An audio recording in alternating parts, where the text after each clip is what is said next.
The invitation felt like a summons, a return to a life she had barely survived. Naomi Hayes was walking into her 10-year reunion with nothing but a second-hand dress and a business that was barely breaking even. Her ex-husband Marcus, the man who had taken everything, was there dripping in designer brands and armed with a cruel laugh. He pointed at her, his voice booming across the ballroom, mocking her for choosing meaning over money. The entire class laughed. Naomi stood alone, shaking until the doors opened and the most powerful man in the state walked right past her.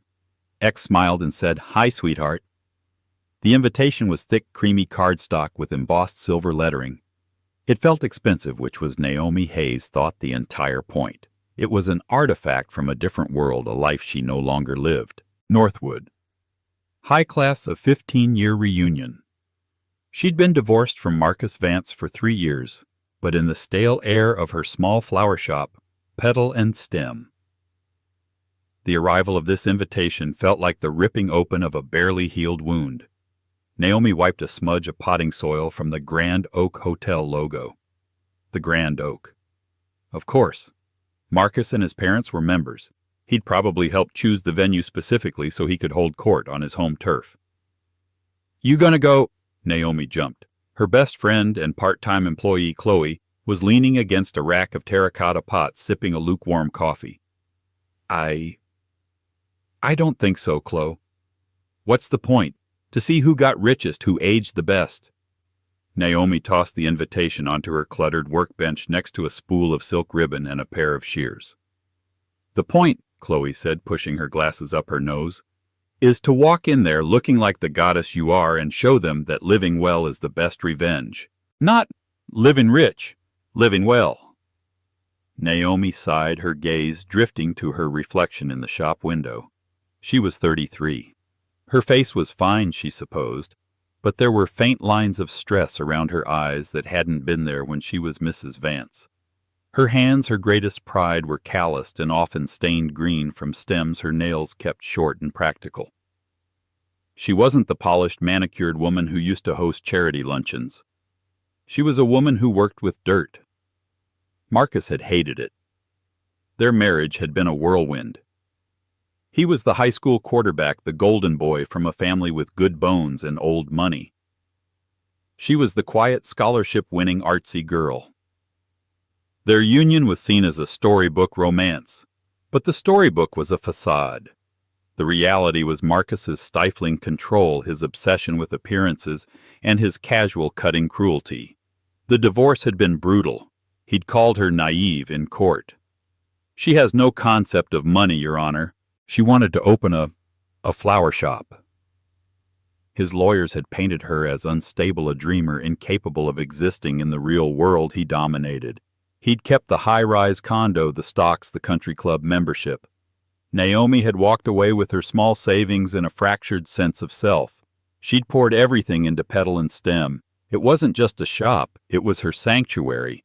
She didn't just sell flowers, she sold comfort.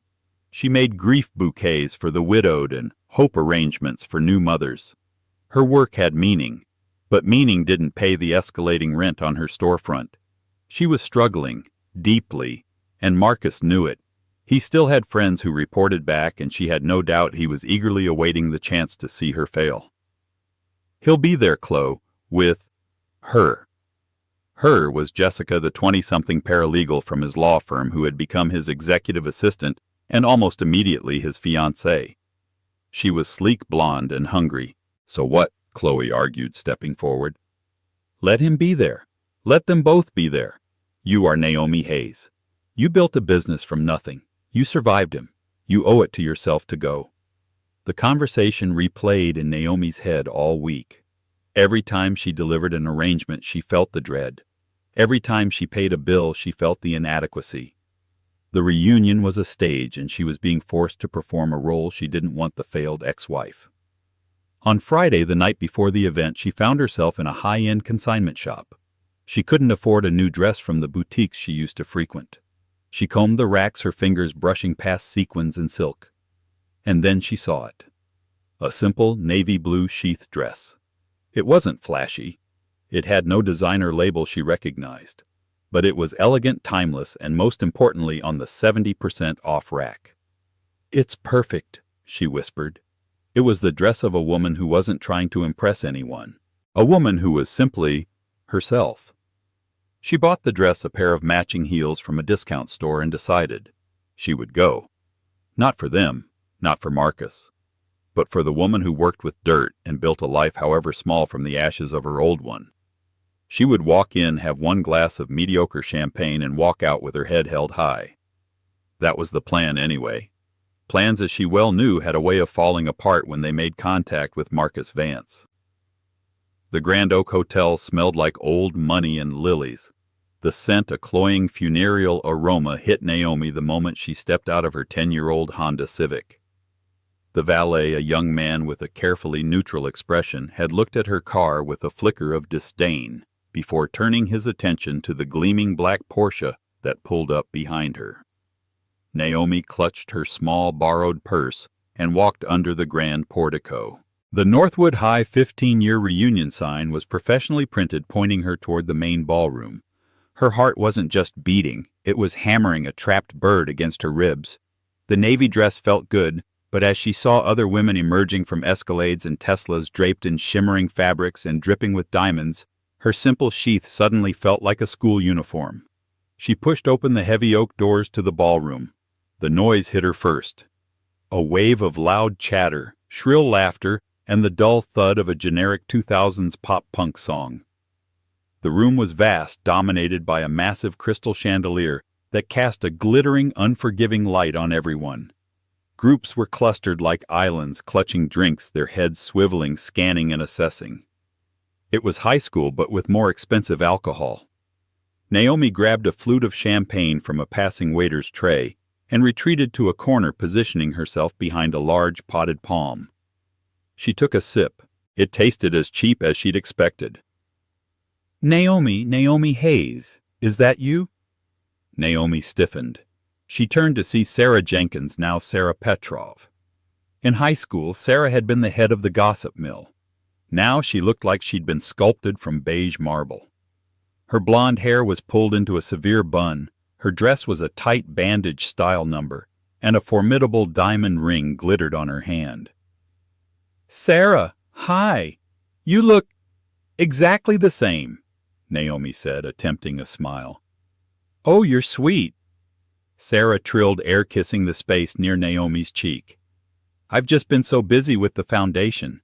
My husband Dmitri, he insists I run it. It's exhausting." She leaned in, her perfume overwhelming. "My God, it's brave of you to come. I mean, after everything. We all heard." Brave. The word was a scalpel. "It's just a reunion, Sarah," Naomi said, keeping her voice level. Of course. Oh, look, there's Ben." Sarah waved frantically. Ben Carter, once a scrawny AV Club nerd, had clearly glowed up into a tech bro. He wore a blazer over an expensive t-shirt, his hair artfully messy. He was loud, gesticulating wildly as he talked. "And I told the VC, I said, if you don't 10x this seed round, you're missing the boat." And they did. Ben boomed, joining them. He glanced at Naomi. "Hey, Hayes. Long time." "Hi, Ben." "So," Ben said, his eyes doing a quick dismissive scan of her dress. "What are you up to? Still in town?" "I heard you. What was it?" "Opened a shop." "Yes. A floral design studio. Petal and stem." "Oh, cute. Cute," Ben said with the exact same inflection Marcus used. "My assistant handles all that for the office. We use one of those big subscription services, FTD or something. Streamlines the whole process." "My work is more bespoke," Naomi said, her grip tightening on her glass. Right.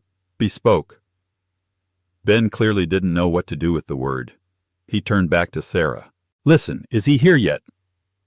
"Who?" Sarah asked, her eyes lighting up. "Marcus, duh," Ben said. "He just closed a massive real estate deal. Bought out that old shipyard complex. Rumor is he's turning it into luxury lofts. The guy prints money." "He's not just here," Sarah whispered, nodding toward the entrance. "He's arrived." Naomi's breath hitched. She didn't need to turn around. She could feel the shift in the room's gravitational pull. Marcus Vance had entered the arena. He wasn't just dressed, he was curated. He wore a charcoal gray suit that was obviously custom-tailored, a silk tie, and on his wrist Naomi recognized the watch she had almost bankrupted them to buy him for their 5th anniversary, a Patek Philippe Calatrava. And on his arm was Jessica. She was stunning in a sharp, intimidating way. Her dress was fire engine red and cut low, her blonde hair sleek and center-parted. They looked less like a couple and more like a high-stakes merger. Marcus scanned the room, a practiced political smile on his face, a king surveying his court. He accepted a backslap from one of the old football players, kissed Sarah's hand, and then his eyes found Naomi. His smile didn't fade. It sharpened. It became something predatory. He had been waiting for this. He disengaged from Jessica, patting her on the arm, and began to walk toward Naomi. Every step on the polished floor echoed in her ears. The click Sarah, Ben, and a few others instinctively turned to watch. The music seemed to fade. The air grew thick and heavy. This wasn't a reunion. It was an execution. And she was the one on the scaffold. Marcus stopped a few feet from Naomi, a theatrical look of surprise on his face. He held a glass of what looked like expensive scotch, the ice clinking softly. "Well, well, Naomi Hayes. I honestly didn't think you'd have the nerve." His voice was exactly as she remembered, smooth, confident, and dripping with condescension. It was the same voice he'd used to tell her she was too sensitive when she cried, the same voice he'd used to charm the judge at their divorce hearing. "Hello, Marcus," Naomi said. Her own voice sounded thin, a pale thread in the rich tapestry of the ballroom. "It's Vance," Sarah Jenkins corrected from the sidelines, giggling. "Oh, wait, no, not for you. How awkward." Marcus chuckled, a low, appreciative sound. "It's fine, Sarah. We're all adults here. No hard feelings. Right, Naomi?" He took a step closer, invading her personal space. She could smell his cologne, the same Tom Ford scent she had bought him. "I'm just here to see old friends, Marcus. Please excuse me." She tried to step around him. He blocked her path, a casual, almost lazy movement. "Whoa, hold on. We're just catching up. We haven't seen each other since—" What was it? Oh, right, court. The group around them, Sarah, Ben, and 2 other former classmates Naomi barely remembered, laughed. It was an ugly sound. "This really is something." Marcus continued, gesturing at her with his glass. "You here, at the Grand Oak. Must be a change of pace from that. What do you call it, your studio, that little shoebox on Miller Street?" Naomi felt the blood drain from her face. He knew her street. He'd been keeping tabs. "It's a good location," she said, her nails digging into her palms. "Is it?" Marcus raised an eyebrow. "Because I heard you were—" How did my guy put it? "Struggling with overhead. Sounds fancy for going broke." "My business is fine, Marcus." "Is it?" He pressed, his smile widening. He was enjoying this. This was his sport. "Because, correct me if I'm wrong, but you're standing here alone in a— What is that, by the way? Is that from that consignment shop you always loved? The one with the sad-looking mannequins?" It was a direct hit. He'd recognized the type of clothing, if not the dress itself. He was telling her and everyone else that she was poor. She was wearing second-hand clothes. Sarah Jenkins let out a tiny, horrified gasp, her hand flying to her pearl necklace. Ben Carter just smirked, shaking his head. "Marcus, stop it," Naomi whispered, her voice shaking.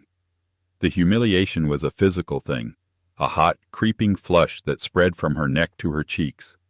"Stop what? Stating facts." He swirled his scotch. "I'm just making an observation. You're the one who is always going on about meaning. Remember that our last big fight? I don't want all this money, Marcus. I want a life with meaning." He mimicked her voice in a high-pitched, mocking tone. The group roared. "Well, you got it, sweetheart." He sneered, the term of endearment now a poisoned dart. "You got your meaning." And I got the condo, the portfolio, and a new fiancé who understands that meaning is a luxury you earn. He pointed over to Jessica, who was now schmoozing with a local city councilman. See that's a VP at my new fund, Vance Capital Partners. We just closed a $40 million acquisition this morning. We're flying to a private island on Monday to celebrate. But hey, he turned back his face, a mask of false sympathy. You have your flowers. Naomi couldn't speak. Her throat was closed. Tears were burning the backs of her eyes, and she refused to let them fall. She would not give him the satisfaction. She was trapped. The circle of laughing faces was tightening around her. Ben, Sarah, all of them. They were feeding on her humiliation like sharks. I have to go, she managed, her voice cracking. "Aw, so soon," Marcus said, blocking her again. "But the party's just getting started. We haven't even talked about the old days. Remember when we were prom king and queen? You were so full of potential then. It's a shame to see how it all turned out." He reached out as if to touch her shoulder. Naomi flinched, recoiling as if struck. "Don't touch me." The words were sharp, and for a second the laughter died. Marcus's smile wavered, his eyes hardening from cruel amusement to genuine anger. "Touchy," he said, his voice dropping. "Still the same oversensitive Naomi. You know I did you a favor. I cut you loose. You would have drowned in my world. You're just not built for it. You're small. Your life is small." He leaned in, his voice a low hiss meant for her, but loud enough for the circle to hear. "You're a failure, Naomi, and everyone here knows it. Now run along. Go play with your daisies." He turned his back on her, a gesture of final, absolute dismissal. He raised his glass to the group. "Now who wants to hear about the shipyard deal?" The group's attention snapped back to him, the alpha, the winner. They laughed at his next joke, their backs now turned to Naomi. She was dismissed. Erased. She stood there frozen for a long second. The shame was suffocating. She could feel the stares of other people in the room who had witnessed the exchange. She was the reunion's tragic figure, the punchline. Her plan to hold her head high was in ruins. All she wanted was to disappear. Clutching her purse, Naomi turned and fled. She didn't run, but she walked as fast as she could, pushing through the crowd, ignoring the few people who tried to say hello. She made a beeline for the exit, but her path was blocked by a sudden commotion near the main entrance. She darted sideways, finding refuge in the relative quiet of a small alcove that led to a balcony. She leaned against the cool marble wall out of sight and finally let the tears come. They were hot, silent, angry tears. He had won. Again. He had taken her one night of bravery and shattered it into a million pieces. Naomi pressed her palms against the cold glass of the balcony door, taking deep, shuddering breaths.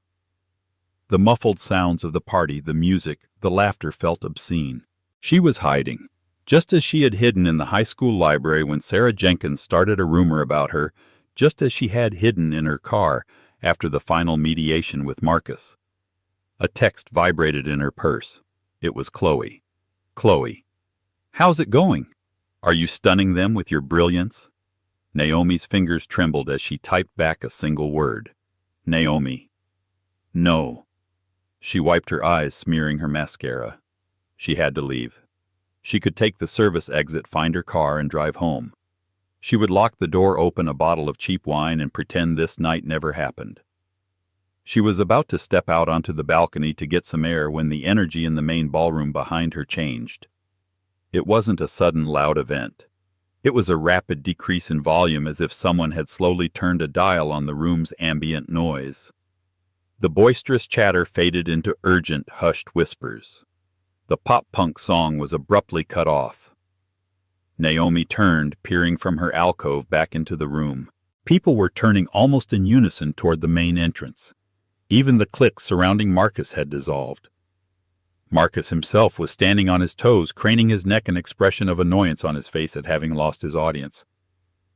"What is it?" Sarah Petroff whispered, tugging on Ben Carter's sleeve. I don't know, Ben muttered.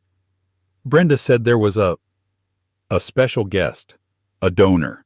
Brenda Miller, the former head cheerleader and self-appointed reunion queen, was practically vibrating with nervous energy near the doorway. She was smoothing her sequined dress and checking her reflection in a mirrored pillar. A donor, Marcus scoffed, rejoining the group clearly irritated. Who the mayor I had dinner with him last week. No, Ben said, his eyes glued to the door. Bigger, much bigger. Brenda's been dropping hints all month that she was trying to get him. Him who? Marcus demanded. Patrick. Ben said, his voice dropping to a reverent hush. Thomas Patrick. The name hung in the air heavy and electric. Naomi froze. Thomas Patrick. Even Naomi in her small world of flowers and invoices knew that name. You couldn't live in this state and not know it. Patrick was a ghost, a myth. He was a local boy supposedly from their very own graduating class at Northwood, though no one could remember him. He had disappeared after graduation, gone to Caltech or MIT. The legends varied and emerged a decade later as the enigmatic founder of Patrick Dynamics. Patrick Dynamics wasn't just a company. It was an empire. It specialized in bleeding-edge AI logistics and renewable energy. Patrick had bought up half the state's commercial real estate, including the failing shipping conglomerate that Marcus had just bragged about acquiring a piece of. Patrick didn't just buy pieces. He bought everything. He was a recluse. No photos. No interviews. Time magazine had tried to name him Person of the Year, but they couldn't get a single comment and had to run a silhouette on the cover. He was rumored to be impossibly brilliant, famously ruthless, and pathologically private, and apparently he was a Northwood High alumnus. No way! Marcus breathed, his earlier arrogance replaced by a sudden hungry ambition. Patrick here. That's the rumor, Sarah whispered frantically, pulling a compact from her purse to check her lipstick. Dimitri has been trying to get a meeting with his investment arm for months. They won't even return his calls. This is it, Ben muttered, adjusting the knot of his non-existent tie on his t-shirt. This is the night. 5 minutes with Patrick. Just 5 minutes. Marcus was already in motion. His mind was clearly racing, the gears turning. He straightened his Patek Philippe, smoothed his lapels, and adopted a look of casual, confident importance. The humiliation of Naomi was forgotten, a mere appetizer. This was the main course. He'll need partners, Marcus said, more to himself than to the group. Local partners. People who know the infrastructure. My shipyard project. It's the key. He'll see that. Naomi watched this spectacle with a strange, detached sickness. They were predators, all of them circling a new, larger kill. The main doors of the ballroom, which had been propped open, were suddenly pulled wide by 2 hotel staffers in gold-braided uniforms. A hush fell. This time it was total. 2 men in dark, simple suits stepped in first. They were broad-shouldered, wore clear earpieces, and scanned the room with practiced, emotionless eyes. Security. And then he walked in. He wasn't what Naomi expected. He wasn't a flashy tech bro like Ben, or a polished old money type like Marcus. He was tall, dressed in a black Tom Ford suit, so perfectly tailored, it looked more like an extension of him than clothing. He had dark, unruly hair, sharp cheekbones, and intense, penetrating eyes that seemed to take in the entire room in a single dismissive glance. He didn't look like he was 33. He looked timeless. He moved with an economy of motion and absolute, unnerving stillness in a room buzzing with anxiety. This was not a man who hoped for things. This was a man who decided them. This was Thomas Patrick. Brenda Miller scurried forward, her hand outstretched, her smile painfully wide. Mr. Patrick, oh my goodness, we are so honored. I'm Brenda Miller. We spoke on the PH. Thomas Patrick walked right past her. His eyes didn't even flicker in her direction. He scanned the room. His gaze passed over the bar, over the dance floor, over the clusters of frozen, staring alumni. Marcus, Ben, and Sarah had formed a small phalanx, a reception committee of ambition. Marcus had his hand slightly raised, a friendly, welcome gesture, his local partner smile firmly in place. Patrick. Marcus began, his voice projecting across the silent room. Marcus Vance, I'm so glad you could make it. I'm the man behind the new shipyard loft. Thomas's gaze swept right past him as if he were a piece of furniture. His eyes continued to scan, searching, seeking, and then his eyes found the alcove. They found Naomi. The entire world snapped into sharp, terrifying focus. The intensity of his gaze softened just a fraction. The hard line of his mouth relaxed. He changed direction. He began to walk not toward the stage, not toward the bar, and certainly not toward Marcus Vance, whose hand was still hanging pathetically in the air. He walked directly toward the dark alcove where Naomi was hiding, her heart threatening to burst from her chest. Time seemed to slow down and stretch. The only sound in the vast ballroom was the quiet, measured click of Thomas Patrick's leather-soled shoes on the marble floor. Each step was a gavel silencing the room all over again. Naomi couldn't breathe. She was pinned by his gaze, a butterfly in a display case. She watched him cross the 50 feet that separated them, his two security guards fanning out slightly, creating an invisible perimeter. She saw Marcus's face out of the corner of her eye. His welcome smile had frozen, curdling into a mask of pure, unadulterated confusion. His hand, still half raised, looked ridiculous. Sarah Petrov's jaw was slack. Her perfectly lined lips parted in a silent O. Thomas didn't look at them. He didn't look at anyone. His focus was entirely, devastatingly on Naomi. He stopped 2 feet in front of her. Up close, he was even more intimidating. He was taller than she'd realized, and his eyes were a deep, dark brown. He looked tired, she thought. The lines around his eyes were more pronounced than they were on the phone. The entire reunion, 150 people, was staring. They were watching the reclusive billionaire who had ignored the welcoming committee, ignored the most successful men in the room, and cornered the reunion's resident failure in a dark alcove. Naomi could feel their thoughts. Is he going to have her thrown out? Does she work for the hotel? Did she do something wrong? Marcus, recovering slightly, started to move forward. Mr. Patrick, sir. I think you're mistaken. This is just... One of Thomas's security guards, without even looking at Marcus, put a hand up. A simple, flat palm. Marcus stopped dead, his face flushing crimson. Thomas's intense expression finally broke. A small, genuine smile. A smile Naomi knew well, touched the corners of his mouth, transforming his severe face into something warm, something human. He reached out, not to shake her hand, but to gently touch her elbow. "Hi, sweetheart," he said. His voice was quiet, but in the dead silence of the room it carried like a gunshot. "I'm so sorry I'm late. The traffic from the airfield was terrible." Naomi finally let out the breath she had been holding. The hot tears of humiliation that still stained her cheeks were instantly replaced by a new, overwhelming wave of relief. She gave him a watery, shaky smile. "Thomas, you came." "I told you I would," he said softly. He glanced at her face, his smile fading as he registered the tear tracks and the redness in her eyes. "Are you all right? You look upset." I'm okay now," she whispered. His gaze hardened. He looked up, his eyes sweeping over the frozen tableau of the clique just a few feet away. He saw Marcus, his face a grotesque mask of shock and rage. He saw Sarah, her eyes wide with disbelief. He looked back at Naomi. "Who?" he asked. Just one word. Naomi didn't have to answer. Marcus, his brain finally processing the scene, sputtered. Sweetheart, what? Naomi, you know Thomas Patrick." Naomi straightened. The simple act of Thomas standing next to her, his hand still a warm protective pressure on her arm, felt like a suit of armor. She was no longer the small, failed flower shop owner. She turned her back to the alcove and faced her ex-husband.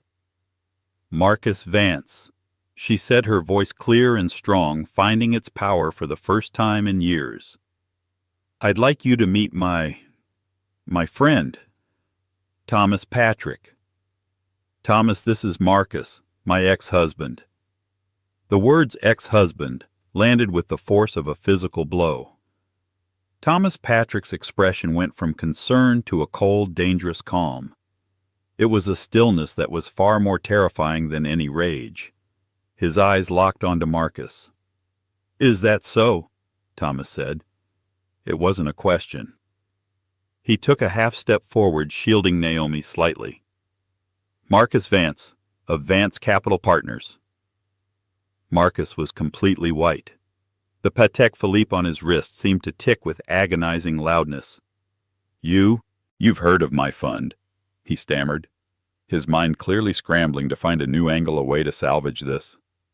"I've heard of it," Thomas said, his voice flat and cold.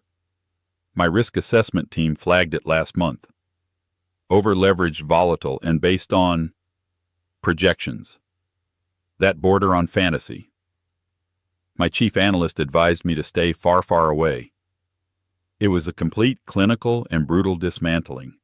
In 20 seconds, Thomas Patrick had declared Marcus's entire career, his entire identity, a sham. Ben Carter looked like he was going to be sick. Sarah Petrov actually took a step backward, as if the failure was contagious. "Now," Thomas continued, his voice dropping, "Ms. Hayes looks upset, and I find her standing in a corner just after you and your friends." He gestured to the clique. "We're speaking with her, so I'm going to ask you once. What did you say to her?" Marcus couldn't speak. He opened and closed his mouth, but no sound came out. The king had been dethroned. The man who had built his world on public perception had just been publicly annihilated by the only man in the room who mattered. "Thomas," Naomi said, touching his sleeve. "Please, it doesn't matter. Can we just go?" Thomas looked at her, and the coldness in his eyes evaporated, replaced by the warmth she knew. "Of course," he nodded. "Of course. We have reservations." He turned, putting a guiding hand on the small of Naomi's back. He started to lead her toward the main exit, his security team falling into step, clearing a path through the stunned, frozen crowd. They walked directly past Marcus. Thomas paused for one fleeting second, close enough to speak without raising his voice. "Mr. Vance," he said. Marcus flinched. "You were wrong about meaning. It isn't a luxury. It's the only currency that actually lasts. You should try acquiring some, though I doubt it's an asset your fund could handle." He didn't wait for a reply. He and Naomi walked out of the ballroom, the heavy oak doors closing behind them with a soft, final thud. For a full 10 seconds, the only sound in the room was the returning tinny sound of the 2000s pop song the DJ had finally frantically put back on. Then Sarah Petrov, her voice a high-pitched, incredulous squeak, broke the silence. "Oh, my God." Marcus Vance just stood there, his face ashen, his scotch glass still in his hand. He was ruined, and everyone had seen it. The air outside the hotel was cool and clean. Naomi took her first deep breath of the night, and it felt like she was breathing for the first time in a decade. The valet who had disdained her Honda was now practically bowing as one of Thomas's security guards opened the rear door of a black, impossibly sleek Bentley Mulsanne. Naomi slid onto the plush leather seat. Thomas followed, and the door closed, encasing them in a world of profound, luxurious silence. The car pulled away from the curb so smoothly she barely felt the motion. She looked at Thomas. He was loosening his tie, the hard lines of his face softening in the dim glow of the dashboard lights. "Are you really okay?" he asked, his voice full of genuine concern. Naomi laughed. It was a real laugh bubbling up from a place of pure, giddy relief. "I am now. My God, Thomas. Your timing. I told you I'd be there by 9, he said, checking his watch. "It's 9:04. I apologize." "Don't. Please don't." She shook her head, the adrenaline finally beginning to ebb, leaving her trembling. You heard him, didn't you? What he called me." Thomas's expression darkened. "I heard, sweetheart. It was presumptuous of him. It's what he called me when he was about to be his cruelest, Naomi whispered. "And then you called me the same thing. You reclaimed it." He looked at her, his dark eyes serious. "It's what you are." They drove in comfortable silence for a few moments, the city lights blurring past the tinted windows. "How did you know?" Naomi asked.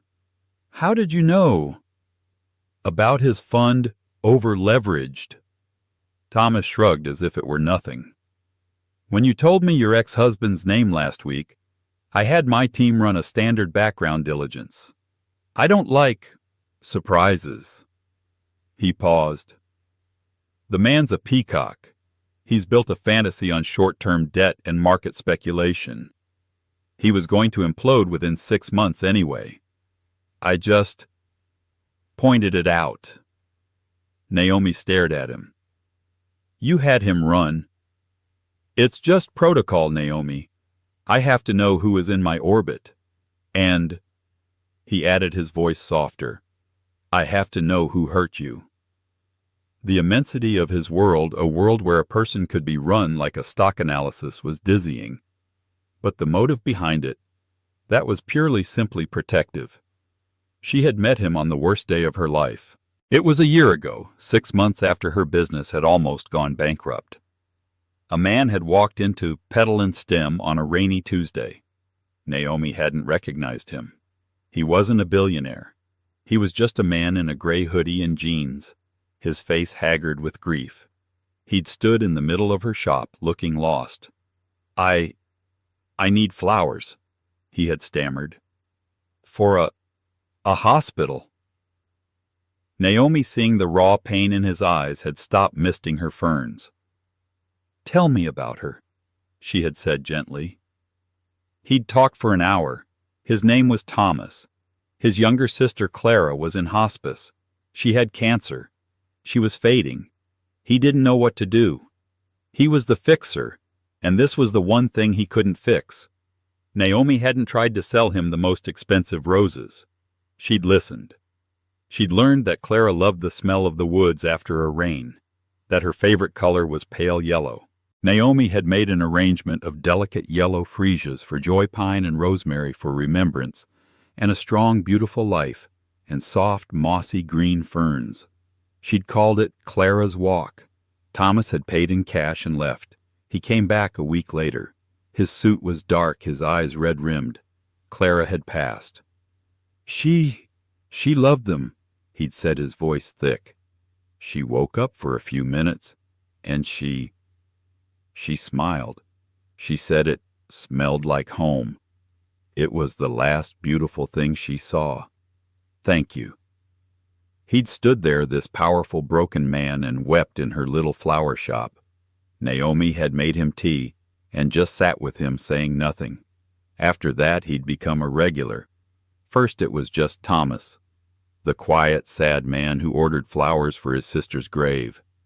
Then he started ordering massive arrangements for his office. "I hate the sterile feel," he'd said. "I want it to feel like this, like your shop." Patrick Dynamics became her biggest client, their weekly orders single-handedly pulling her out of debt. But he never acted like her client. He'd come by the shop himself in his hoodie, and they would talk. About books, about philosophy, about his work in AI and her work in emotional floristry, as he dubbed it. He was the only person who had ever understood her obsession with meaning. To him, it wasn't a flaw. It was a data point he couldn't quantify, and was therefore fascinated by. Their friendship had slowly, tentatively become something more. The first time he'd held her hand, it had felt as electric as his arrival at the reunion.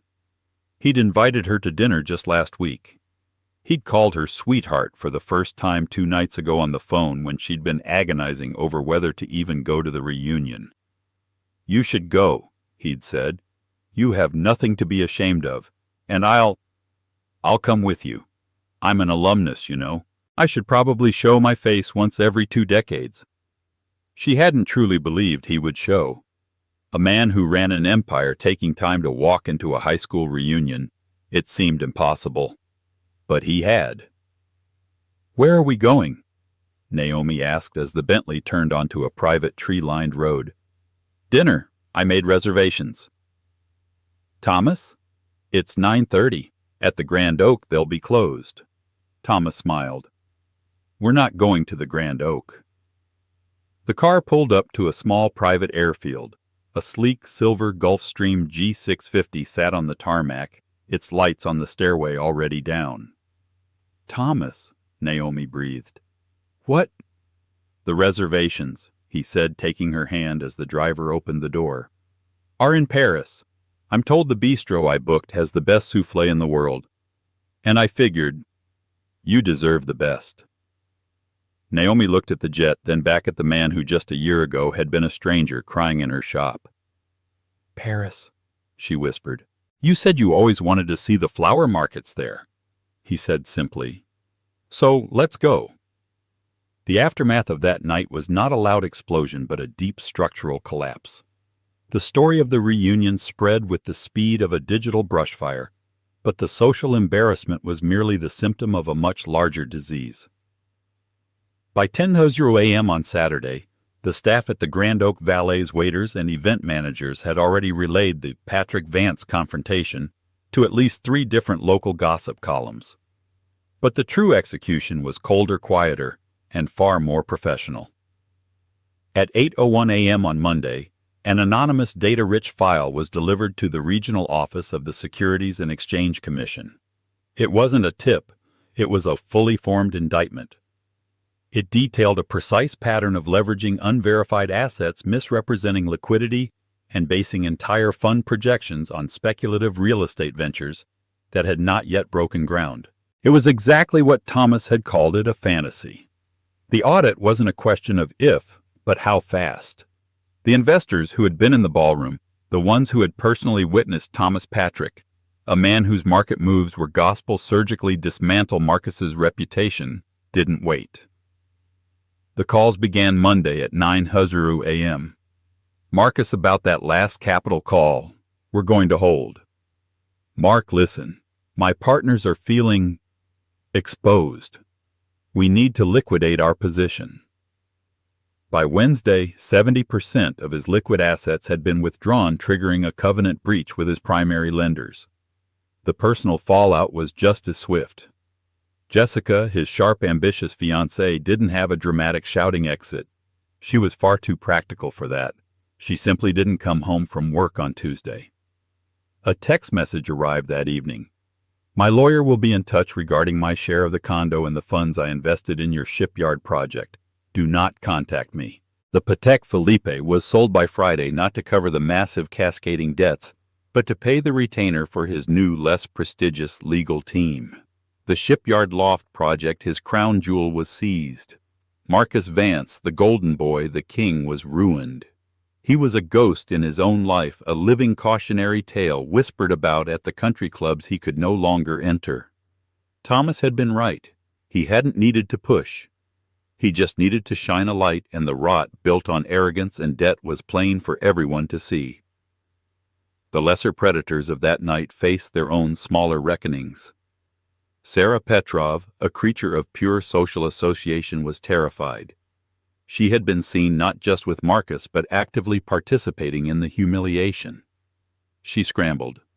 On Thursday, a frantic 14-line email arrived at the Petal and Stem generic inbox. "Naomi, darling, it was marvelous to see you. You and Mr. Patrick. Just a power couple. I've always adored you, you know that. I'm having a small, tiny get-together for Dimitri's partners, and I need the entire house done. Think. Forgiveness and old, deep friendships. White peonies, orchids, whatever you think is best. Money is no object." Naomi read the email, a small wry smile playing on her lips. Chloe peered over her shoulder. Oh, now she wants old, deep friendships. That woman has the moral compass of a magpie. "She wants flowers, Chloe. We sell flowers," Naomi said. She personally selected every stem. They were flawless, the most expensive and austere white orchids in her inventory. She arranged them in severe minimalist glass vases. They were breathtakingly beautiful but undeniably cold. They were exactly what Sarah had asked for a statement. Naomi had them delivered by a professional courier and sent a 4-figure invoice due upon receipt. She never replied to the email personally, and she never received a text about lunch. The transaction was professional, final, and deeply satisfying. Ben Carter simply ceased to be. His LinkedIn profile was deactivated. The rumor was that he'd taken a mid-level coding job back at some faceless corporation. The 10X man had been reduced to a 0. Naomi's future, however, wasn't being written by her past. It was being written in a 24-hour diner. The scene on the tarmac after they'd left the reunion replayed in her mind. She had said no to Paris. "Thomas," she'd said, standing at the base of the jet stairway, the engines a low, powerful whine. "I can't. That's your world. The jet, the bistro. It's incredible. But it's not me. I'm the woman in the consignment dress. And I'm finally okay with that. This feels like I'm stepping into Marcus's world, just a bigger version." He had looked at her, a strange, calculating expression on his face. Then he'd nodded, a look of dawning, intense understanding. "You're right," he'd said, his voice firm. "My mistake. I was trying to give you a grand gesture. I forgot that you are the grand gesture. You don't need rescuing." He'd taken her hand. "But I'm still hungry. Do you know a place that's open? I could really go for some pancakes." So they had ended up at the Starlight Diner, a neon-lit relic from the 1970s. Naomi sat in a cracked vinyl booth, her navy blue dress feeling perfectly appropriate.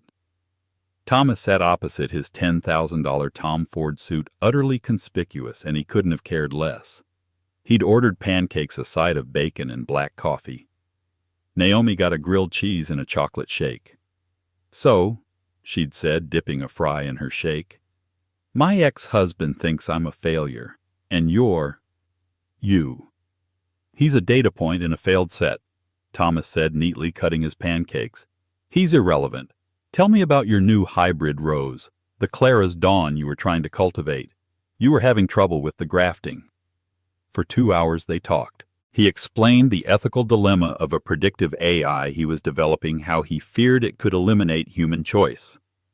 She explained the precise meaning of aconite, a beautiful flower that was also a deadly poison. They didn't talk about Marcus. They didn't talk about the reunion.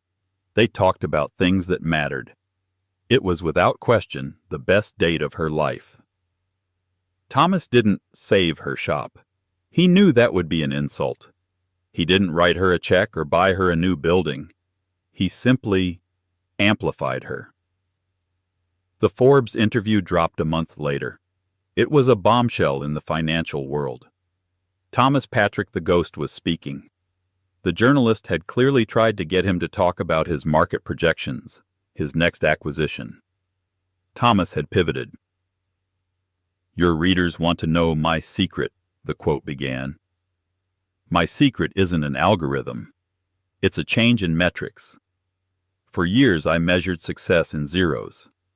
Then I met a woman who was measuring it in human connection. My most valuable consultant isn't on my payroll. She's a floral designer named Naomi Hayes. She runs a small shop called Petal and Stem." The article continued. "I went to her at my lowest point, and I was trying to solve grief to win it. Naomi taught me that grief is a state to be moved through, not a problem to be fixed. She operates on a currency of empathy, of meaning. It's a metric my AI can't process, and it's more powerful than any line of code I've ever written. We're all building systems, but she's building solace. She's the most successful person I know." Chloe found the article, her phone shaking in her hand. "Naomi, you need to see this." Naomi read it, and for the first time since the divorce she cried. Not tears of shame or anger, but of overwhelming, profound validation. The phone started ringing at 10:00 a.m. It did not stop. It wasn't just Sarah Petrov. It was corporate HQs in New York asking for empathy installations for their sterile lobbies. It was a chain of hospice centers in California wanting to license her grief bouquet concepts. It was a publisher from London offering a 6-figure advance for a book on the philosophy of floristry.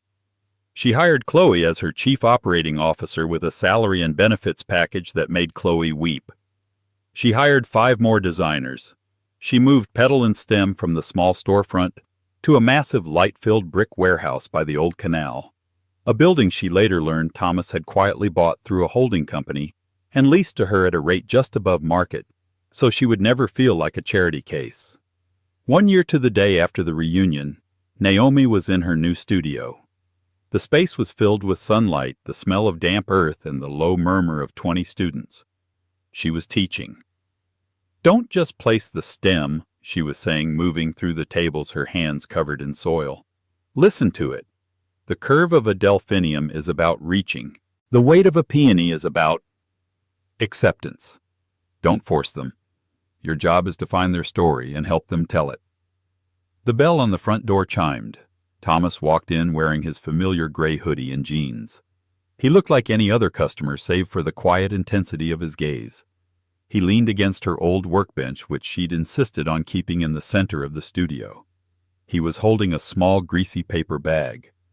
Naomi saw him and her face lit up a genuine, unguarded smile. "Class is almost done," she mouthed. "No rush," he mouthed back, holding up the bag. "Grilled cheese. Extra crispy." He just watched. He watched this woman who had been mocked for choosing meaning, now commanding a room building an empire from that very concept. She was radiant, confident, and grounded. She was not the polished wife Marcus had tried to sculpt. She was not the broken woman in the consignment dress. She was Naomi Hayes. As she laughed at a student's question, her hands stained with dirt, Thomas felt a profound sense of peace. He, the man who could buy and sell cities, knew with absolute quantifiable certainty that he was the richer one in the relationship. She hadn't needed his money or his power. She had just needed the space to grow. And he in turn had found the one thing he couldn't build a home. And so Naomi's story shows us a powerful truth: the world will always try to tell you what success looks like. People like Marcus will always measure life by watch brands and bank accounts. But real value, the kind that lasts, is built from something different. It's built from integrity, from kindness, and from staying true to your own meaning, even when you're standing alone. Naomi's greatest victory wasn't the billionaire who came to her rescue. It was that when he did arrive, he found a woman who had already built the very thing his money couldn't buy. What did you think of Marcus's downfall? And what's the best revenge, success, or just being happy? Let me know your thoughts in the comments below. If you love this story of justice and finding strength, please hit that like button, share this video with someone who needs to hear it, and be sure to subscribe for more real-life drama every week. Thank you for listening.